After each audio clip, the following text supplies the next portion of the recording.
Namaste, this is Srinivas. You are watching in City News Bulletin lo first headlines.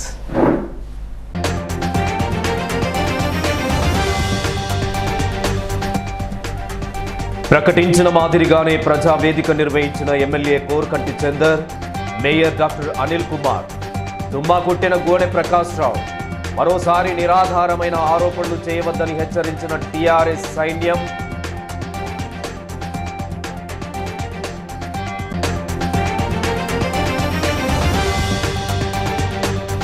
ప్రజా సమస్యలను పరిష్కరించే దిశలో నిరంతరం పోరాడుతున్నాం. సిటీ న్యూస్లో పునరుద్ఘాటించిన రామగుండం నియోజకవర్గ కాంగ్రెస్ ఇన్ఛార్జ్ మక్కాన్ సింగ్. 11వ డివిజన్లో కొనసాగిన డిజిటల్ సభ్యత్వ నమోదు కార్యక్రమం.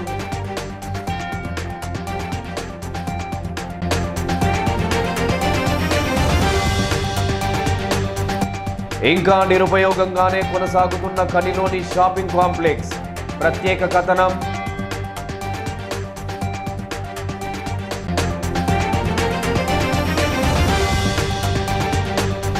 మంత్రి ఎమ్మెల్యేను కించపరిచే విధంగా వ్యవహరిస్తున్న గోనెపై రౌడీ షీటర్ కేసు నమోదు చేయండి. పోలీసు యంత్రాంగానికి టీబీజీకేఎస్ నాయకుల డిమాండ్.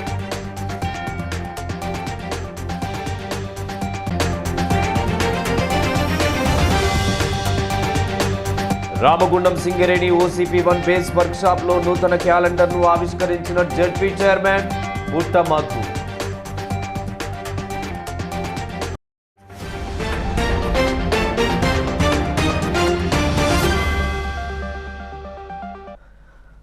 ఇక వివరాలు చూద్దాం.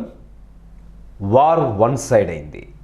గత నెల రోజుల నుండి ఆర్టీసీ మాజీ చైర్మన్ గోనె ప్రకాష్ రావు చేస్తున్న వ్యాఖ్యలతో దుమారం లేస్తున్న పరిస్థితులకు ఫుల్ స్టాప్ పెట్టే ధోరణిలో రామగుండం ఎమ్మెల్యే కోరకంటి చందర్ ఆధారాలు ఉంటే బహిరంగ చర్చకు రావాలంటూ చేసిన సవాల్ సంచలనం సృష్టించింది.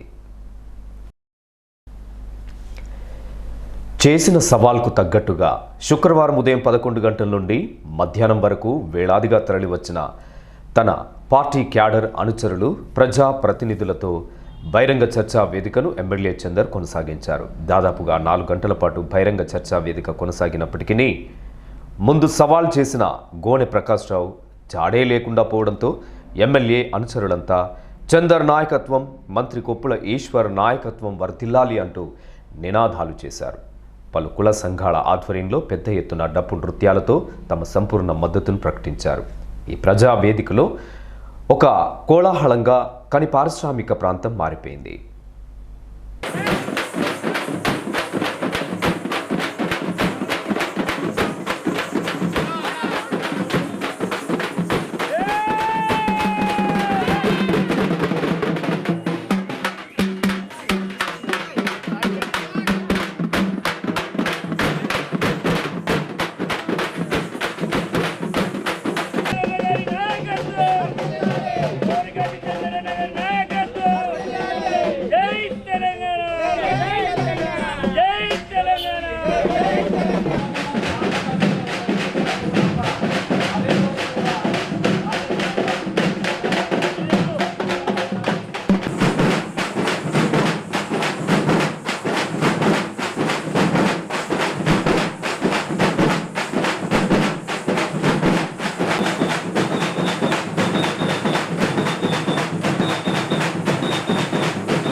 ఇక మరోసారి ఇలాంటి నిరాధారమైన ఆరోపణలు చేస్తూ ప్రజలను ప్రజాప్రతినిధులను ఆందోళనకు గురి చేయవద్దని ఎమ్మెల్యే చందర్తో పాటు నగర మేయర్ డాక్టర్ అనిల్ కుమార్ గోనెకు హితవు పలికారు. టీఆర్ఎస్ ఎదుగుదలను ఓర్వలేకనే కుట్రపూరితంగా చేసిన అసత్యపు ప్రచారాన్ని ప్రజలంతా తిప్పికొట్టాలని వారి సందర్భంగా కోరారు.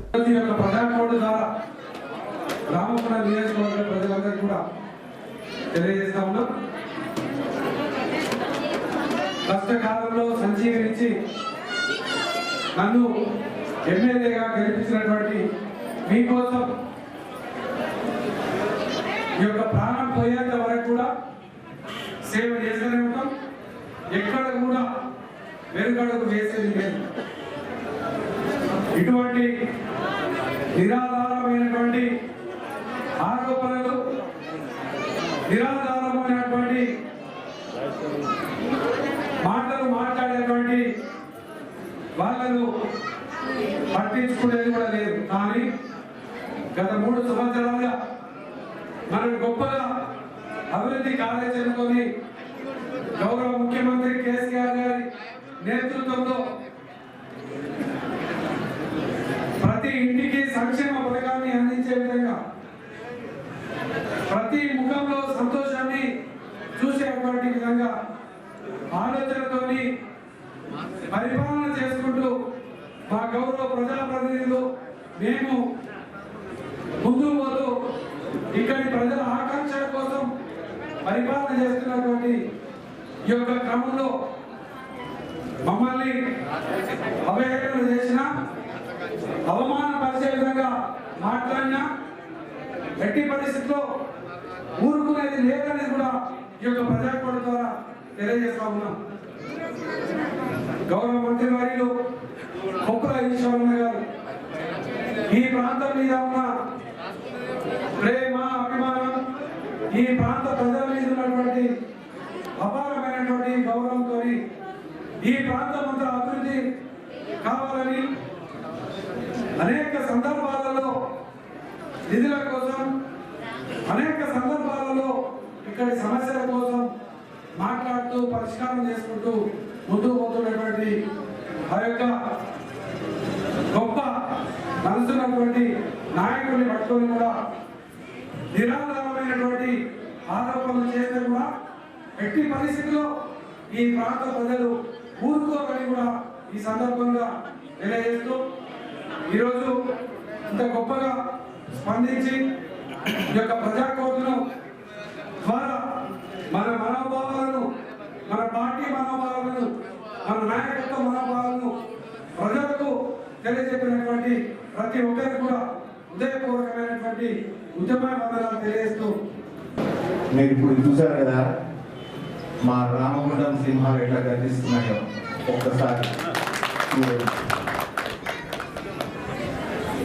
మా మినిస్టర్ గారు కొదమ సింహం ఏమన్నా అంటే రామగుండం సింహం ఎక్కడ ఊరుకోదు, గుర్తుపెట్టుకోండి. రామగుండంలో సింహం ఊరుకోరు. ఒక సింహం కాదు రామగుండంలో, మా మున్సిపల్ కార్పొరేషన్ లో 50 సింహాలు ఉన్నాయి. గోవిందప్రకాష్ గారు మా రామగుండంలో రండి, మా సింహాలని దూరం నుంచి చూడండి, పర్వాలేదు, మీకేం నష్టం లేదు. అదే మా రామగుండం సింహాలతో ఫోటో దిగాలనుకోండి, కొంచెం ఇష్టంగా పర్వాలేదు, ఫోటో దిగి వెళ్ళిపోండి. అదే మా రామగుండం సింహాలతో చదువుగా ఉన్నాయని ఆటాడుకుందాం అనుకోండి, మిమ్మల్ని వేటాడేస్తాం, జాగ్రత్త. ఇంకొకసారి రామగుండంకి వస్తారు, మీ తాట తీస్తాం, జాగ్రత్తగా ఉండాలని మళ్ళీ కోరుకుంటున్నాము. అంతకుముందు టీఆర్ఎస్ టీబీజీకేఎస్ నాయకులు, కార్పొరేటర్లు మంత్రి, ఎమ్మెల్యేపై చేసిన అసత్యపు ప్రకటనలపై తీవ్రంగా ఖండించారు. గోనె తీరుపై ధ్వజమెత్తారు. మరోసారి చౌకబారు ప్రకటనలు చేస్తే తరిమి కొడతామంటూ హెచ్చరించారు.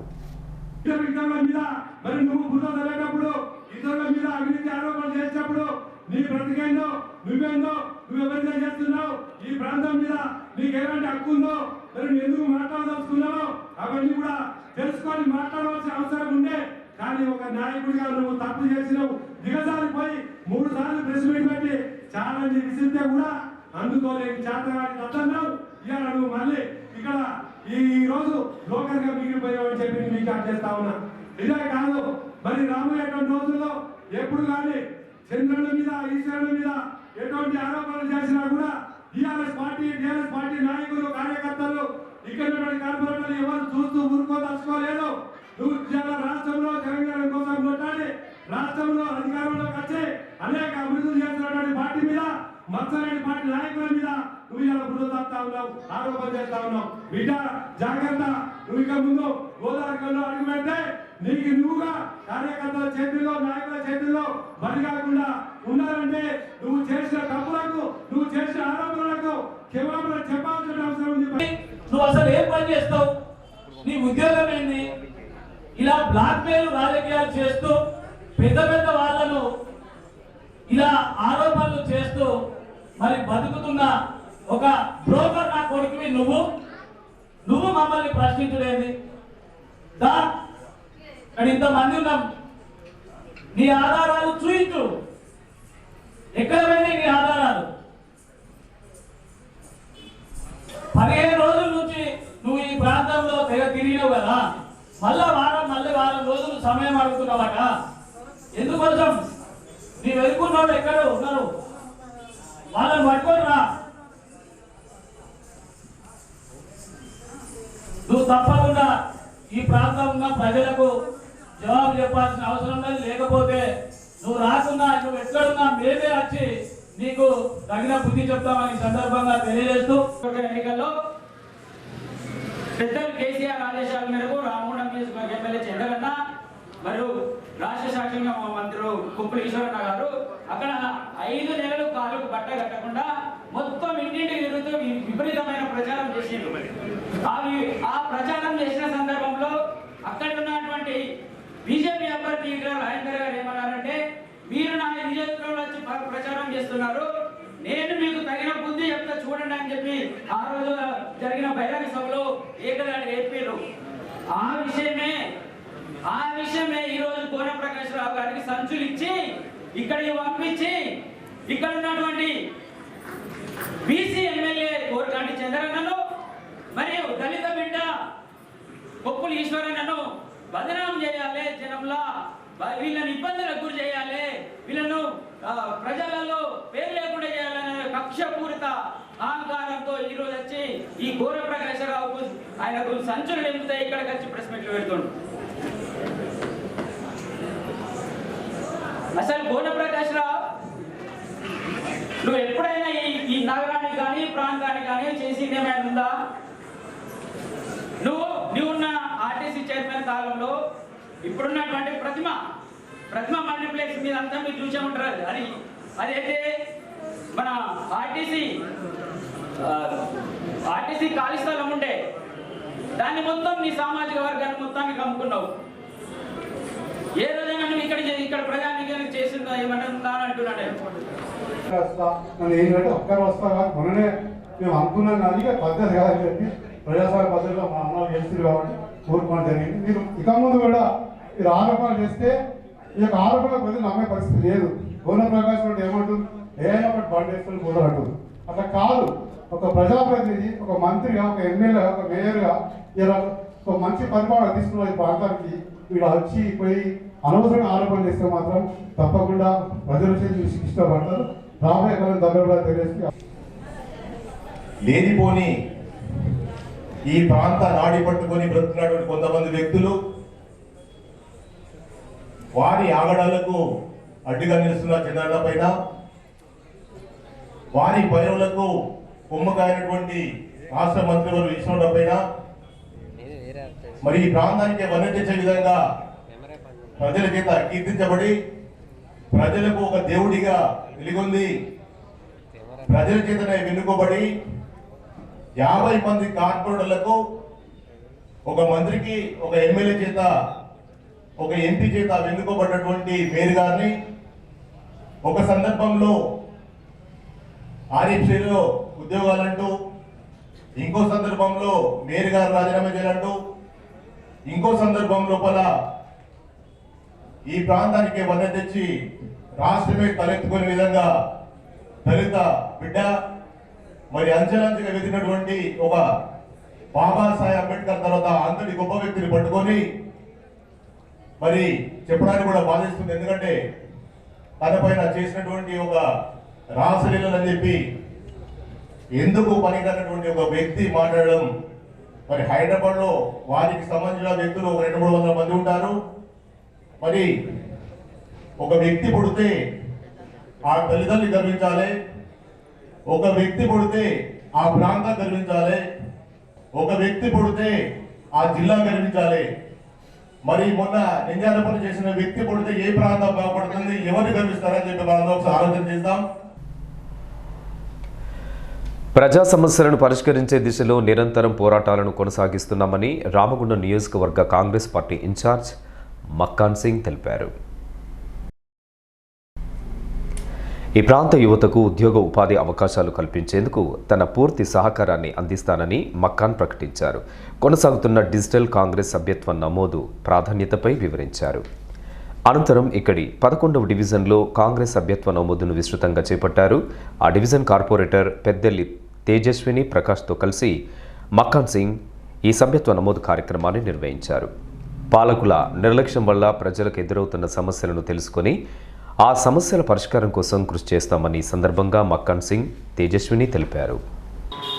శాసనసభ ఎన్నిక ఓడిపోయిన తర్వాత కూడా మళ్ళీ అనేక సమస్యలపై గోదావరి గండిలో, రామగుండం రూరల్లో, ప్రతి పల్లెలో మా నీళ్ళు మాకు కావాలని, మా కొలువులు మాకు కావాలని, అలా ఓపెన్ కాస్ట్ వద్దని, వాళ్ళల్లో సమస్యలు పరిష్కరించాలని, చదువుకున్న వాళ్ళకందరికీ కొలువులు రావాలని, ప్రతి ఒక్క ప్రభుత్వం సంబంధించినటువంటి అభివృద్ధి కార్యక్రమాలు, సంక్షేమ కార్యక్రమాలు కావాలని నిరంతరం కాంగ్రెస్ పార్టీ పోరాటం చేస్తున్న సంగతి మీకు తెలిసిందే.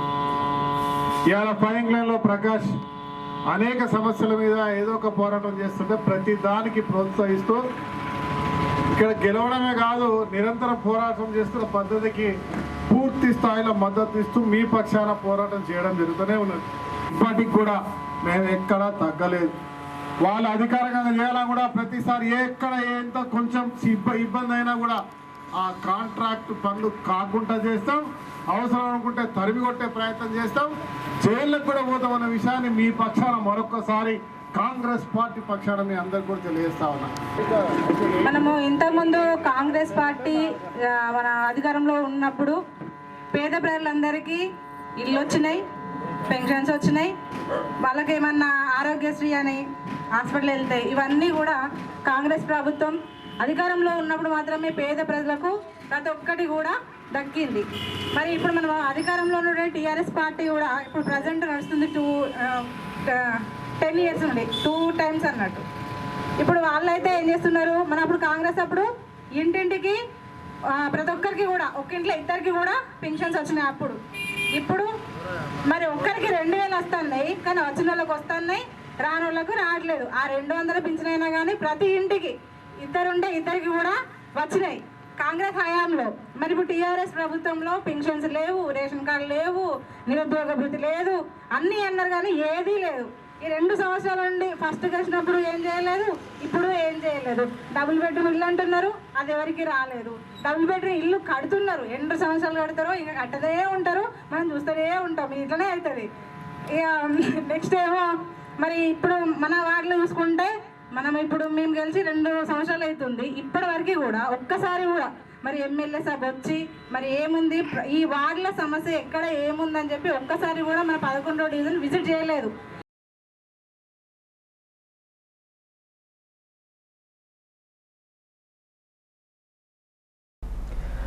అంకిత భావంతో ప్రజాసేవ చేస్తున్న మంత్రి, ఎమ్మెల్యేపై నిరాధారమైన ఆరోపణలతో గందరగోళం సృష్టిస్తున్న ఆర్టీసీ మాజీ చైర్మన్ గోనె ప్రకాష్ రావుపై రౌడీ షీటర్ కేసు నమోదు చేయాలని టీబీజీకేఎస్ కేంద్ర కమిటీ నాయకులు పోలీసు యంత్రాంగాన్ని డిమాండ్ చేశారు. గత కొద్ది రోజులుగా ఇష్టం వచ్చిన రీతిలో గోనె చేస్తున్న ప్రకటనలపై టీబీజీకేఎస్ నాయకులు ఘాటుగా స్పందించారు. దశాబ్ద కాలం నుండి అంత పిచ్చి పిచ్చి చేష్టలతో ప్రజాసేవలో నిమగ్నమై ముందుకు సాగే నాయకులను టార్గెట్ చేసుకుంటూ అసత్య ఆరోపణలతో ఆడుకుంటున్నారని వారు విమర్శించారు. నిజాలను నిగ్గు తేల్చే బహిరంగ చర్చకు వస్తారా రారా అన్న విషయాన్ని ప్రక్కన పెట్టి భవిష్యత్తులో గోనె ప్రకాశ్రావు, మంత్రి కొప్పుల ఈశ్వర్ పైన కానీ, ఎమ్మెల్యే కోరకంటి చందర్ పైన కానీ మరోసారి అసత్యపు ప్రకటనలు చేస్తే కార్మిక కర్షక లోకం ప్రతిఘటన కార్యక్రమాలు తప్పవని హెచ్చరించారు. మాజీ ఎమ్మెల్యే గోనె ప్రకాశ్రావు గారి వ్యాఖ్యల్ని తెలంగాణ బొగ్గని కార్మిక సంఘం తీవ్రంగా ఖండిస్తూ ఉన్నది. ఆర్ఎఫ్సిఎల్లో ఉద్యోగాల గురించి వచ్చినటువంటి అంశం అది కాస్త వ్యక్తిగత విమర్శలకి దారితీసే విధంగా మాట్లాడడం చాలా శోచనీయం, బాధాకరం.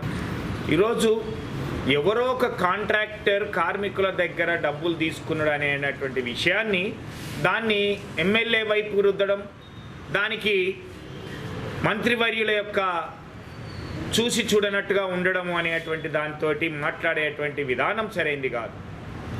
ఈరోజు విమర్శ కోసం కాదు, విమర్శ వ్యవస్థ మార్పుకు ఉపయోగపడే విధంగా ఉండాలి. ఇది వ్యక్తిగత విమర్శ కోసము, స్వార్థ రాజకీయాల కోసము, కక్ష సాధింపు చర్యల కోసము, లేకపోతే కుట్రపూరితమైనటువంటి రాజకీయ ఎత్తుగడల్లో భాగంగా ఈ విమర్శలను చూస్తున్నది రామగుండం ప్రజానీకం అనేటువంటిది భావిస్తూ ఉన్నాం. భారతీయ పౌరుడిగా ఇక్కడ ప్రజల చేత ఎన్నుకోబడినటువంటి వ్యక్తిగా ఆయన మేయర్గా ఎన్నుకోబడి అందరి సభ్యులతోటి ఆయన మేయర్గా ఎన్నుకోబడితే దాన్ని ఈరోజు రాద్ధాంతం చేసేటువంటి విధానం ఆయనను గద్దె దించడమే అంటే దీని వెనక కుట్రలు అర్థమైతలేవా ప్రకాశ్రావు గారు? ముఖ్యంగా కొప్పుల ఈశ్వర్ గారిని విమర్శించడం అనేటువంటిది తగదు అనేటువంటిది. అందుకే విమర్శ అనేది హేతుబద్ధంగా ఉండాలి, విమర్శ అనేది ఒక విప్లవాత్మకంగా ఉండాలి, విమర్శ అనేది ఒక మార్పు తీసుకొచ్చే విధంగా ఉంటే ఆహ్వానిస్తేనే తప్పితే ఇలాంటి చిల్లర రాజకీయాలు చేసేటువంటి విధంగా మాట్లాడడం సరైంది కాదు అనేటువంటిది. ముఖ్యంగా వ్యక్తిగత దూషణలు మానుకొని ఒక విమర్శక అనేది ఒక హేతుబద్ధత ఉండే విధంగా చేయాలి అనేటువంటిది వారికి ఈ సందర్భంగా తెలంగాణ బొగ్గని కార్మిక సంఘం తరఫున వారికి సూచిస్తాం. ప్రకాశ్రావు అనే వ్యక్తి ఈ గోదావరి కనికి వచ్చి మరి తీవ్రమైనటువంటి విమర్శలు చేస్తూ ఉన్నాడు ఇక్కడ ఉన్నటువంటి ఎమ్మెల్యే గారి మీద. అదేవిధంగా ఒక దళిత బిడ్డను సంక్షేమ శాఖ మంత్రి వర్యులు కొప్పులీశ్వర్ గారిని ఆయన ఇష్టం వచ్చిన రీతిలో విమర్శలు చేస్తూ ఉన్నాడు. మొన్నటిదాకానేమో లంచాలనే పదం వాడింది, మళ్ళీ తర్వాత మొన్ననేమో మరోసారేమో తెలంగాణ వ్యక్తి కానీ ఆంధ్ర వ్యక్తికి ఎట్లా మేయర్ చేస్తారని అన్నది. మళ్ళీ నిన్న వచ్చేసి రాసలీలలు మంత్రి గారి ఎమ్మెల్యే గారి అని చెప్తా ఉన్నాడు. నిజంగా కూడా నీకు ఎవడు చెప్తాడో మాకు అర్థమవుతలేదు. నువ్వు ఎక్కడో వండుకొని అనాథాశ్రమంలో వండుకొని నువ్వు ఉండోనివి, నువ్వు ఉబ్బితే ఉబ్బి తబ్బిపోయి అన్నా నువ్వు మాట్లాడితే చాలా బుల్లెట్ పవర్ పడుతుంది, తూటా లెక్క వేలుతాయి అన్నా, నువ్వు ఏం టాలెంట్ అన్నా అనేది నువ్వు వస్తే చాలా బాగుంటుంది మాట్లాడము అనని ఎవడో చేతగాని మెదవా నిన్ను రెచ్చగొట్టి తీసుకొస్తే ఇక్కడ ఇష్టం వచ్చినట్టు రాజకీయ విమర్శలు కాదు, వ్యక్తిగతమైన విమర్శలు చేస్తూ ఉన్నావు. నిజంగా చెప్పాలంటే నువ్వు నీ పేరు మీద ఒక రాజకీయ రౌడీ షీటర్ తెరవాలి. అసలు ఇక్కడ వాతావరణాన్ని నువ్వు రెచ్చగొడతా ఉన్నావు. ఈ సమావేశంలో టీబీజీకేఎస్ నాయకులు మిర్యాల రాజ్రెడ్డి, కనకం శాంసన్, గండ్ర దామోదర్రావు, నూనె కుమ్రయ్య, జావీద్ పాషా, వడ్డెపల్లి శంకర్, నాయని మల్లేష్, నర్సయ్య, మల్లయ్య, మండ రమేష్ గౌడ్, స్వామిదాస్, నాయని శరత్, రఘు, బంగారెడ్డి, రాజ్రెడ్డి, రొడ్డ సంపత్, సతీష్, సాయి కుమార్ తదితరులు పాల్గొన్నారు. 9 ఏళ్లు గడుస్తున్న గోదావరికని పట్టణ నడిబొడ్డులో నిర్మాణమైన షాపింగ్ కాంప్లెక్స్ ఇంకా నిరుపయోగంగానే కొనసాగుతుంది. దీనికి కారణం ఎవ్వరు? అనాలోచితంగా నిర్మాణం అవ్వడం మూలంగా ఈ షాపింగ్ కాంప్లెక్స్కు శాపంగా మారిందా అంటే అవుననే అనిపిస్తుంది. 9 ఏళ్ల క్రితం సుమారు 6 నుండి 7 కోట్ల రూపాయల నిధులతో దాదాపుగా 70 నుండి 80 గదులతో నిర్మాణమైన ఈ షాపింగ్ కాంప్లెక్స్ ఇప్పుడు ఓ బూత్ బంగ్లా మాదిరిగా అసాంఘిక కార్యకలాపాలకు అడ్డాగా మారడం ఆందోళన కలిగిస్తుంది. 7 కోట్ల రూపాయల నిధులతో నిర్మాణమైన ఈ షాపింగ్ కాంప్లెక్స్ ఎందుకు అక్కరకు రాకుండా పోతుందని పలువురు ఆందోళన వ్యక్తం చేస్తుండగా, ఇవన్నీ మాకెందుకు అన్నట్టుగా మరో 5 కోట్ల రూపాయల నిధులతో ఇదే షాపింగ్ కాంప్లెక్స్ పైన ఇక 2వ అంతస్తుపై గదుల నిర్మాణం కోసం టెండర్లను కూడా పూర్తి చేయడంపైనే అందరూ ముక్కు మీద వేలేసుకుంటున్నారు. కమిషన్ల కోసం కోట్ల రూపాయల సొమ్మును దుర్వినియోగం చేస్తారా అంటూ సంఘ సేవకులు, ప్రజా సంఘాల నాయకులు మద్దెల దినేష్, ఏలేశ్వరం వెంకటేష్ ప్రశ్నిస్తున్నారు. ప్రజల ఆగ్రహానికి గురికాకముందే షాపింగ్ కాంప్లెక్స్ ఉపయోగంలోకి తీసుకురావాలని వారు డిమాండ్ చేస్తున్నారు. ఇదిలా ఉండగా ఈ ప్రాంత అభివృద్ధిని ఆకాంక్షిస్తూ 7 కోట్ల రూపాయల నిధులతో నిర్మించిన ఈ షాపింగ్ కాంప్లెక్స్ పూర్తి స్థాయిలో వినియోగంలోకి రావాలంటే ఇక కిరాయి విషయంలో కొంత సడలింపులు ఇవ్వాల్సి ఉందని వ్యాపారవేత్త తుమ్మల అశోక్ రావు తన అభిప్రాయాన్ని వ్యక్తం చేశారు. చిన్నగా ఉన్న రూముల వల్ల ఒక షాప్ నిర్వహణ కొనసాగాలంటే 4 రూమ్లు కావాలి. ఆ 4 రూమ్లకు 20 నుండి 30 వేల రూపాయలు నెలకు కిరాయి చెల్లించాలంటే ఆర్థిక నష్టాలకు గురి కావాల్సి వస్తుందన్న భయంతోనే ఏ వ్యాపారి కూడా సాహసం చేయలేకపోతున్నారని ఆయన ఆందోళన వ్యక్తం చేశారు. ఈ విషయంలో పాలకవర్గం ఆలోచన చేసి కిరాయిలను తగ్గించాలని కోరుకుంటున్నారు. రామగుండం నగరపాలక సంస్థ పరిధిలోని లక్ష్మీనగర్, శివాజీనగర్ ఆనుకొని మరొక షాపింగ్ కాంప్లెక్స్ ఈ ప్రాంతానికి అన్ని రకాలుగా ఉపయోగపడుతుంది, ప్రజలకు ఉపయోగపడుతుందని 15వ తేదీ 3వ నెల 2013 అంటే దాదాపు 9 సంవత్సరాల క్రితం అప్పటి ప్రభుత్వం ఈ షాపింగ్ కాంప్లెక్స్ను ప్రారంభించడం జరిగింది. ఇదే ఇంకా పూర్తిగా ప్రజల్లోకి రాకముందే దాదాపు ఈ షాపింగ్ కాంప్లెక్స్కు 7 కోట్ల పైచీలిక ప్రభుత్వ నిధులతో ఏర్పాటు చేస్తే ఇదే సరిగా నడవకుంటే దీనికి పైన దాదాపు కన్స్ట్రక్షన్ చేస్తూ ఉంటే మరికొన్ని షాపులకు సంబంధించి 5 కోట్ల రూపాయల నిధులను ఈ నగరపాలక సంస్థ కేటాయించి ఇది ప్రజల సౌకర్యార్థం కోసం ఈ షాపింగ్ కాంప్లెక్స్ నిర్మాణం చేస్తూ ఉన్నారా, లేకపోతే ప్రజాప్రతినిధులు కాంట్రాక్టర్ల కోసం కమిషన్ల కోసం కక్కుర్తిపడి మరి షాపింగ్ కాంప్లెక్స్ నిర్మాణం చేస్తున్నారా?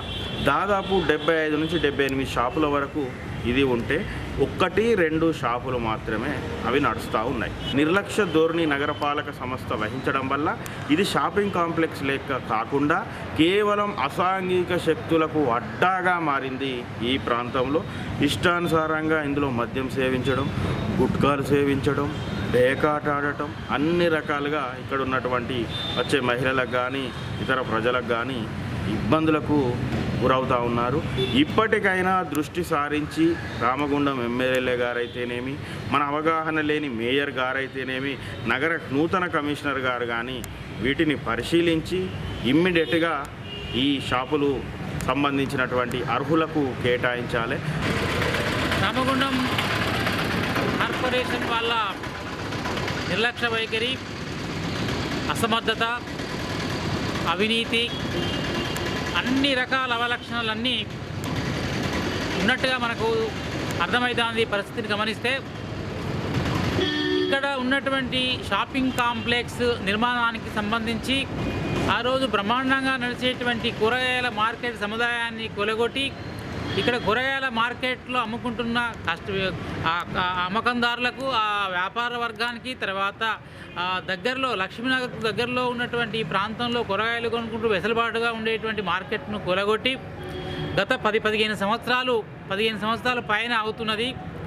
సరే, కూలగొట్టారు, నిర్మాణం చేశారు. దాదాపు కొన్ని కోట్ల 4-5 కోట్ల రూపాయలు పెట్టి కట్టినటువంటి ఈ యొక్క షాపింగ్ కాంప్లెక్స్ నిర్మాణాన్ని దాదాపుగా ఓపెన్ చేసిన కొన్ని కూడా దాదాపు 8-9 సంవత్సరాలు అవుతున్నది. ఇది అయినా 9 సంవత్సరాలు అయినా కూడా ఇంకా దీన్ని ఎవరికి కేటాయించకుండా అత్యధిక రెంట్లు కావాలని చెప్పి అత్యధికమైనటువంటి కిరాయిలు కావాలని నోటీసులు జారీ చేయడము, తర్వాత దాన్ని అమలు చేయడంలో ఎవరు ముందుకు రావడంతో దాన్ని వెనక్కి అక్కడనే ఉంచేయడం అనేటువంటి గత 9 సంవత్సరాలుగా వీళ్ళు చేస్తున్నారు. ఇది పూర్తిగా, ఎందుకంటే ఇది గోదావరికని ప్రజలకు సంబంధించినటువంటి ఆస్తి, గోదావరికని ప్రజలు కట్టినటువంటి పన్నులతో నిర్మాణమైనటువంటి ఆస్తి. ఇలాంటి ఆస్తి ద్వారా ప్రతి సంవత్సరము 1 కోటి రూపాయల దాకా అద్దె రూపంలో మున్సిపాలిటీకి రావాల్సి ఉండేది. సంవత్సరానికి ₹1,00,00,000 పైన అద్దె వస్తే ఆదాయంతో వివిధ ఖర్చులు చేయడానికి మున్సిపాలిటీకి పాలకవర్గానికి కొంత వెసులుబాటు ఉండేది, కొంత సౌకర్యంగా ఉండేది.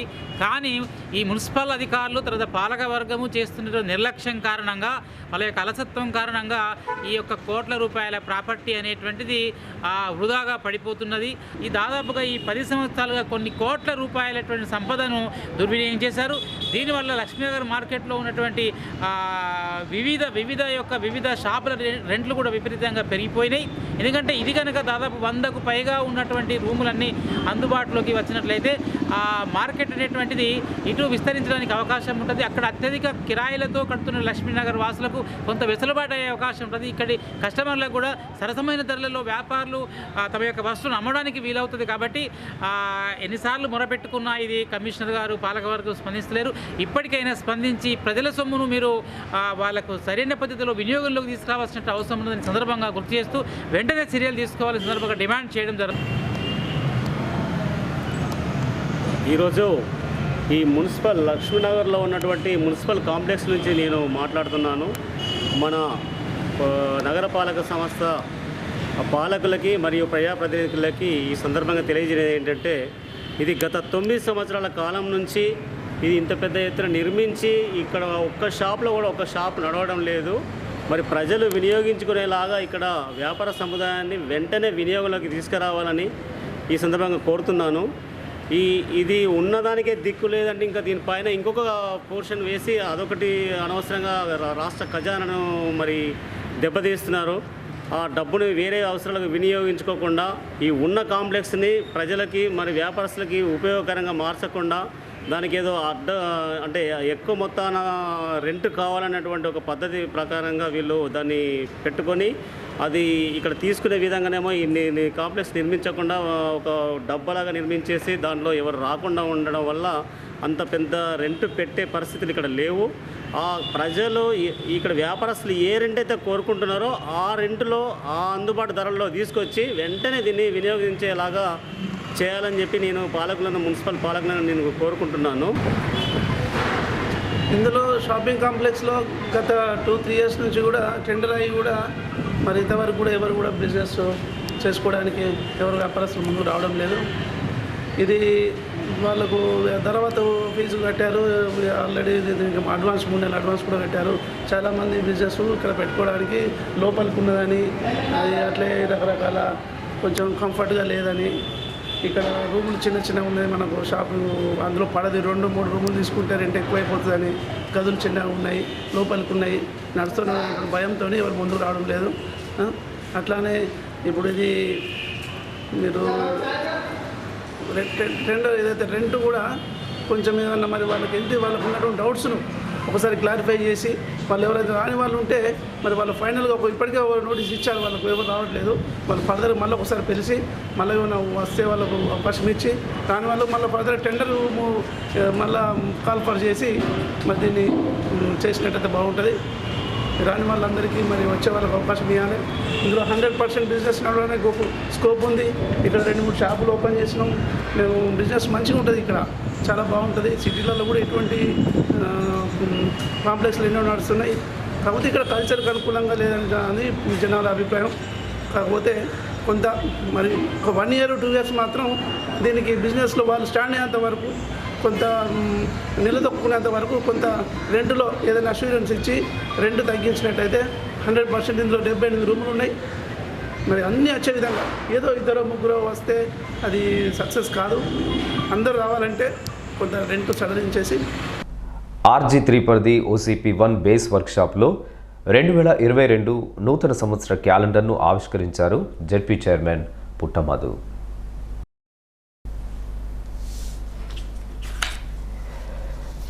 అనంతరం మధు కార్మికులను ఉద్దేశించి మాట్లాడుతూ తెలంగాణ రాష్ట్రం ఏర్పడిన తర్వాత రాష్ట్ర ముఖ్యమంత్రి కేసీఆర్ ఆధ్వర్యంలో అనేక సంక్షేమ హక్కులను సాధించుకోవడం జరిగిందన్నారు.